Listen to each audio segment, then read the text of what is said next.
Don't count Apex out quite yet. You guys know I'm a very outspoken critic of the game, being that I'm a part of this community and I've been a part of this community since day one. I just want to see the game succeed, and I have a very blatant, obvious opinion on what I think that looks like. I share a lot of the community frustrations and how we react to Apex news, but I know the reality is that there will be some sort of a balance, some ups, some downs, bad days and good days. Being that it's EA, I would probably say mostly bad days, but besides the point. Apex has been in a terrible spot for the last couple of months. Fans have griped, they have complained, people have talked about moving on, quitting the game. Some have done that, some have moved on to other things. It's no secret that EA sucks us dry of every dollar we have, and not much content is being added into the game, and yet there's tons of skins and purchasable items that are being added to the game all the time, and they're starting to up the prices of these items. Suddenly heirlooms aren't 140, now they're adding mythics and all this crazy artifact stuff. Now they gotta cost $300 for some reason. But what I saw this weekend from Apex was a good glimmer of hope for the future. You see, while the developers have been outspoken that their suggestions fall on deaf ears with EA and they feel like they're being suppressed a lot of the times, it is good to know that there are a group of developers that actually are trying to push this game to the next level. Days ago, we saw this really cool Apex trailer that was honestly just a hype video, didn't show a lot of content, but we did get told that there were going to be dev updates. This statement that was made by a design director this weekend really gives me hope for the future of the game going in the direction that I've always wanted it. Associate Design Director Josh Mohan gives a statement saying that we will be the best competitive Apex shooter. Many content creators and fans alike have stated that Apex needs to decide what direction it wants to go. Do we want to cater to the casuals, or do we want to cater to a competitive shooter? Do we want to make the game esports optimal, or do we want to make it casual optimal? Because newsflash, the video you're seeing in the background right now is from the World Championship this weekend, and this most certainly is not a dead game. Yes, that crowd you're seeing right there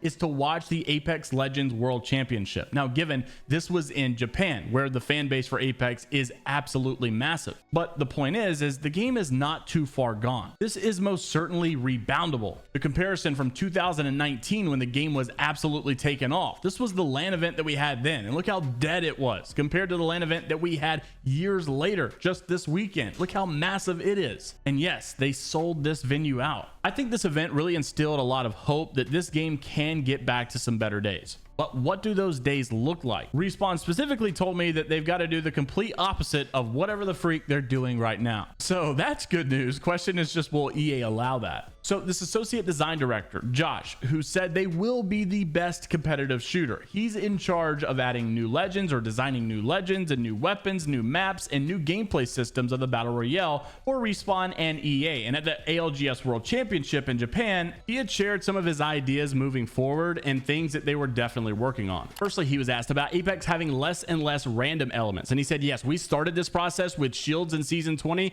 and the feedback was very positive. So removing random elements is important for our player base, and in parallel, we are also working on a lot of simplification for the game. Adding game system creates cognitive fatigue, and especially for those who begin. We will progressively cut everything that we feel is too complex for the game.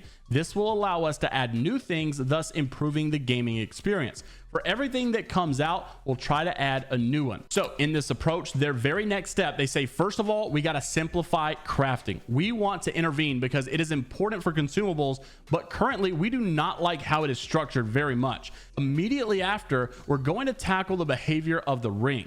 Looking at Valorant and Rainbow Six Siege, for example, it's evident where the objectives will be and where the action will be concentrated. But in Apex, this is impossible because the ring behavior is so unpredictable, even if we have some legends that can do something about it. It is an aspect of the game that has not changed for 5 years, so we believe it is time to do something about it. Now, here's where you start to mix the pro scene and the casual scene. They had asked, the competitive meta of the pros is certainly not that of the common player in gold or platinum. How do you balance the needs of two entirely different skill sets? And he says, we've learned a key lesson over the past year. We shouldn't chase stasis at all costs, meaning a balanced philosophy where we try to make things as immutable as possible. When the meta changes, players have fun. So this year we'll be keeping that in mind and using balance to refreshen up the player base experience. We're also taking a dual-pronged approach. Every change, every weapon, and every legend needs to be tested for these two user bases. Basically, we got to test them for the pro scene and test them for the casual base instead of just one. So we're working with several pros to involve them in our testing process. Now, here's another big change he's about to announce, and this one I'm pretty excited about. They were asking, with all these game systems out there, which one do you think is in dire need of some love? And he said hop-ups, hands down. These weapon attachments are a great way to introduce new mechanics, but the odds of actually getting the desired weapon and its hop-up in the same game are very low. The problem isn't the mechanics, but how we get them into the player's hands, and that is about to change.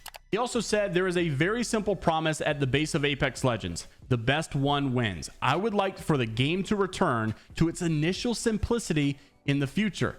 In its universe, Apex is a sport and the legends are celebrity athletes. We want to celebrate this at a gameplay level without forgetting the very rich lore that we have. Lately, we have lost ourselves a bit too much in refining things external to the game. The goal is to put the sport and story within the gameplay and no longer in separate blocks. I'm a pretty big fan of this approach, and I've said that in the past. I think that Apex needs to be glorified as this organized esport, considering that the lore of the game is a sport itself. It was also asked, do you think Apex will remain a battle royale forever? Everybody's been asking this question. Is Apex dying? Is it going to die? How long will it be relevant? He said, obviously as a dev, I know he's biased, but he says, yes, Apex is a community, and there was talk of a battle royale fatigue already at the time of its release 5 years ago.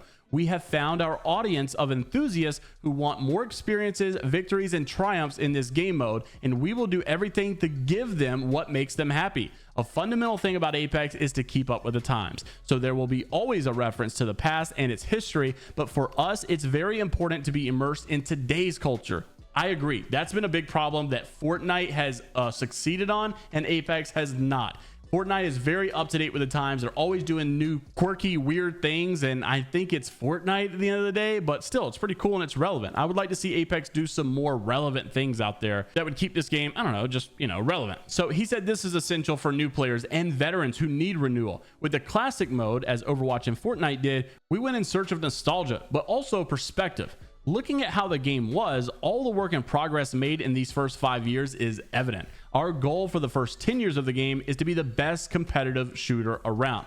Battle Royale is just a format. We are first and foremost an esport FPS, and we want to be the best. That was the absolute mic drop that I wanted to share here. The Apex we know today is not just a battle royale. Now, obviously battle royale is the biggest mode that we have right now, but I think going into the future, they're understanding that Apex needs to be not just known for battle royale, but the game systems and the gunplay, the other modes out there other than battle royale, the spin-offs of battle royale, the lore. Apex at its core needs to be the legends and the weapons. Battle royale is a platform for those legends to carry out their sport. But as we start to evolve, we've got to start incorporating other things that lifts Apex up. And that's kind of the vibe that I got from this article. I'm interested to see what your thoughts are on Apex moving forward, and if you like what this associate design director Josh had to say about the future of the game. Like the video and subscribe if you want to stay up to date with what's going on inside the world of Apex Legends news. And until the next time, we'll see you all later.